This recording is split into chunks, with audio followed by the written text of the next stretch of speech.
आपके सामने है और क्या कुछ लक्ष्य आप लेकर चल रहे हैं आगे? एक्चुअली जो चुनौतियां हैं वही अपॉर्चुनिटी हैं हमारे लिए, क्योंकि उन्हीं चुनौतियों पे काम करके ही आपको सफल होना है। अगर चुनौतियां नहीं होंगी तो अपॉर्चुनिटी नहीं होगी। अ, भारत सरकार का बहुत बड़ा इंफ्रास्ट्रक्चर डेवलपमेंट का कार्यक्रम 2030 तक चल रहा है। करीब 340 लाख करोड़ की इसमें इन्वेस्टमेंट होनी है। वो या तो ट्रांसपोर्टेशन से रिलेटेड हो, ऊर्जा से रिलेटेड हो, सड़कों से रिलेटेड हो।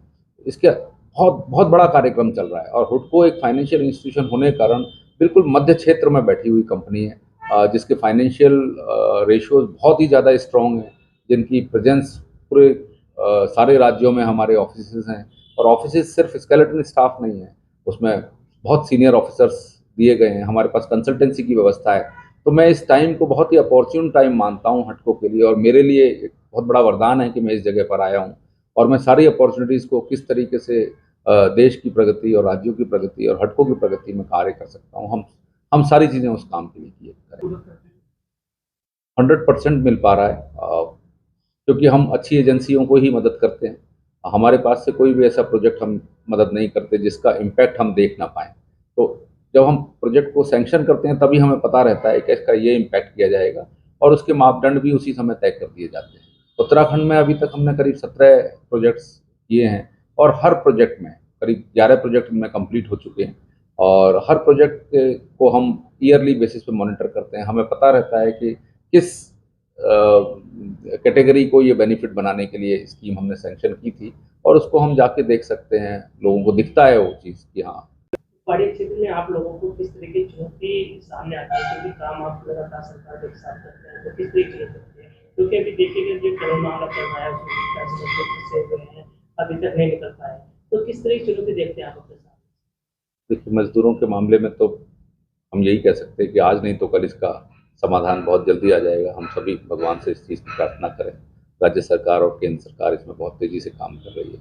रही बात समस्याओं की, तो क्योंकि ये हिली हिली स्टेट है, काम करने का टाइम कम मिलता है।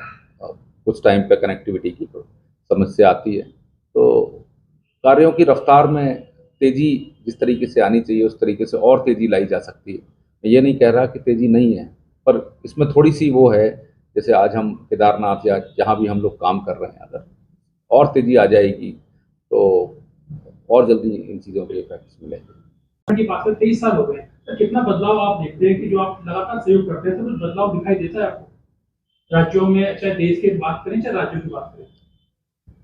पिछले 10 सालों में जिस तरीके से देश में बदलाव हुए हैं और जिस स्पीड से बदलाव हुए हैं, वो जनता तक जनता उसका लोग देखने लग गए हैं, और वो बदलाव आज देखा जा सकता है।